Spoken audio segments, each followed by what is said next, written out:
আমরা নতুন যৌবনেরই দূত এই কথা বলে দলের সামনের সারিতে এগিয়ে আসবে এখন এদের খুঁজছে সিপিএম। বাম সরকারের শেষের দিকে রেজ্জাক মোল্লা দলের যে তাজা রক্তের দরকার আর তার যে অভাব আছে সে কথা বলে সাবধান করেছিলেন। লাভের লাভ হয়নি। দলে বৃদ্ধতন্ত্র বজায় থেকেছে। তারপর 2011-তে রাজ্যে পরিবর্তন হয়েছে। পরবর্তী সময়ে তাজা রক্তের পুরোটাই প্রায় ভিড়েছে তৃণমূলের ঘাটে, বাকিটা বিজেপিতে। ছিটে ফোঁটা বামেদের দিকে। অন্তত গত কয়েকটি ভোটের শতাংশ তাই বলছে। আর এরই মধ্যে দেহত্যাগ না করলে পদত্যাগ নয় বিরোধীদের এই কটাক্ষকে আপ্তবাক্য করেছে সিপিএম। 2011-র পরে কেটে গিয়েছে 15 বছর। 2026 বিধানসভা ভোটের প্রস্তুতিতে সিপিএম এবার ফের তরুণ নেতৃত্বকে সামনে আনার কথা বলছে, কিন্তু ভোটে দাঁড়ানোর মতো উপযুক্ত তরুণ নেতৃত্ব বামফ্রন্টে কোথায়?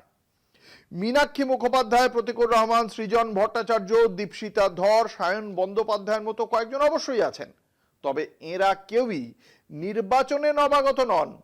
2024 লোকসভা ভোটের মডেল অনুযায়ী নতুন মুখ, নতুন বার্তার কৌশল এবার বিধানসভায় প্রয়োগের সম্ভাবনা রয়েছে। ফলাফল যাই হোক, এই পদক্ষেপ দলকে আবার নতুন করে গড়ে তুলতে সাহায্য করবে বলেই আশাবাদী আলিমুদ্দিন। সিপিএম যে বিধানসভা ভোটে কৌশলগত রাস্তায় হাঁটতে চাইছে তার ইঙ্গিত ইতিমধ্যেই স্পষ্ট। 2024 সালের লোকসভা নির্বাচনের মতো তরুণ নেতৃত্বকে সামনে আনার মডেলকেই 2026-এর বিধানসভা নির্বাচনেও অনুসরণ করতে চাইছে সিপিএম। নতুন মুখ, নতুন বার্তা, এইরকম একটা ছকই বিধানসভা ভোটে প্রয়োগ করতে চাইছে। এই প্রেক্ষাপটে মীনাক্ষী মুখোপাধ্যায়দের নাম বিশেষভাবে তাৎপর্যপূর্ণ হয়ে উঠেছে। দীর্ঘদিন ধরেই সিপিএম এর সবচেয়ে বড় সংকট বিশ্বাসযোগ্য মুখের অভাব। রাজ্য নেতৃত্বের অধিকাংশ নেতাই পরিচিত, কিন্তু জনমানুষে ক্লান্ত। অন্যদিকে তরুণ কর্মীরা লড়াইয়ে সক্রিয় হলেও তাদের সামনে আনার সাহস দল এতদিন দেখাতে পারেনি। 2024 সালের লোকসভা ভোটে সেই জায়গায় আংশিক পরিবর্তন দেখা গিয়েছিল। তরুণ প্রার্থীদের সামনে রেখে সংগঠন যে নতুন করে মাঠে নামতে পারে তার একটি রাজনৈতিক বার্তাও গিয়েছে। বিধানসভা ভোটে সেই পথেই এগোতে চাওয়া যুক্তিসঙ্গত। এই প্রেক্ষিতেই মীনাক্ষীদের মতো কিছু নাম গুরুত্বপূর্ণ হয়ে উঠছে। এরা শুধু তরুণ মুখ নয়, বরং আন্দোলনের রাজনীতি থেকে উঠে আসা পরিচিত কণ্ঠস্বর। মীনাক্ষী কেন্দ্রীয় কমিটির সদস্য হওয়া সত্ত্বেও তাকে ভবিষ্যতের মুখ হিসেবে বিধানসভায় লড়াইয়ে নামানোর ভাবনা দলের ভিতরে একটি স্পষ্ট বার্তা দেয়। পদে থাকা মানেই ভোটে না নামা নয়, বরং প্রয়োজন হলে সামনে থেকে লড়াই। এতে দলের কর্মীদের মধ্যে আস্থা বাড়তে পারে। তরুণমুখী এবার বাজি। 2026 বিধানসভা ভোটে সিপিএম এর নতুন বার্তা, ফ্রন্টলাইনে এবার তরুণরা। 2024 লোকসভা মডেলে বিধানসভা নির্বাচনে নামতে চায় সিপিএম।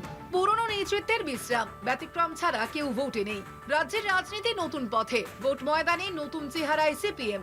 নতুন মুখ, নতুন বার্তা, 2026-এ রণকৌশল বদল সিপিএম এর। একই সঙ্গে পুরনো রাজ্য নেতৃত্বকে ভোটের ময়দান থেকে দূরে রাখার সিদ্ধান্ত রাজনৈতিকভাবে তাৎপর্যপূর্ণ। এতে একদিকে ব্যতিক্রম ছাড়া ক্ষমতার পুনর্বণ্টনের ইঙ্গিত মিলছে, অন্যদিকে ভোটারদের কাছে নতুন করে বিশ্বাসযোগ্যতা ফেরানোর চেষ্টা স্পষ্ট হচ্ছে। সিপিএম বুঝতে পারছে শুধুমাত্র অতীতের স্মৃতি দিয়ে আর ভোট ফেরানো সম্ভব নয়। সব মিলিয়ে তরুণ প্রজন্মের প্রার্থীদের বিধানসভা ভোটে নামানোর ভাবনা সিপিএম এর বৃহত্তর পুনর্গঠনের অংশ। সফল হবে কিনা তা ভোটের ফল বলবে, কিন্তু রাজনৈতিক যুক্তির বিচারে এই সিদ্ধান্ত দলকে অন্তত লড়াইয়ের জায়গায় দাঁড় করাতে পারে। এটাই এখন সবচেয়ে বড় বাস্তবতা। কলকাতা টিভি।